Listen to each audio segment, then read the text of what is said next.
ہو بعد از خدا بزرگ توئی قصہ مختصر۔ اللہم انت ولینا فی الدنیا والآخرہ، اللہم نجنا من النار بالقرآن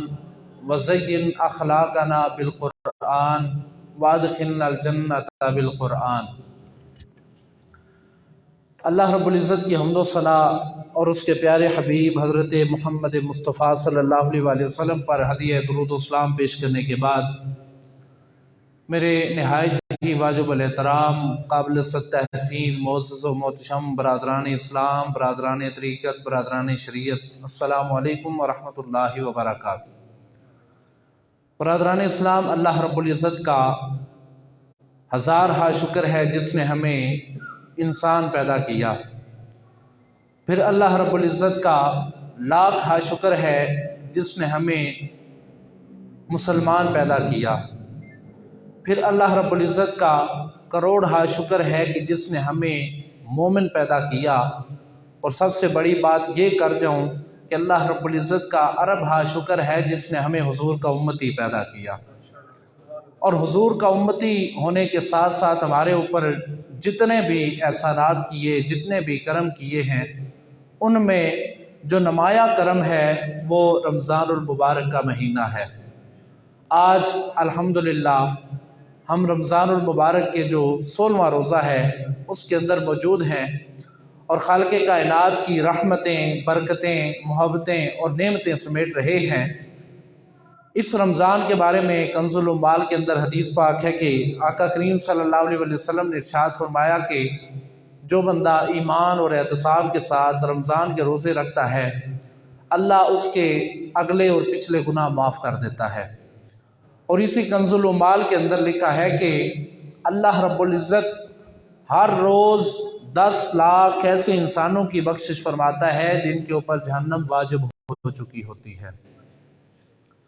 تو اس لحاظ سے بھی ہم بڑے خوش قسمت لوگ ہیں کہ اللہ کریم نے ہمیں یہ کرم فرما مہینہ عطا کیا ہے۔ آج انشاءاللہ العزیز اپنے جمعے کا جو موضوع ہے، غزوہ بدر، جس کو جنگ بدر کا نام بھی کہا جاتا ہے، یوم الفرقان بھی کہا جاتا ہے، اور کائنات کی اسلام کے حق میں لڑی جانے والی سب سے پہلی جنگ بھی کہا جاتا ہے۔ آج اس کا تذکرہ ہوگا۔ اللہ رب العزت کی بارگاہ میں دعا ہے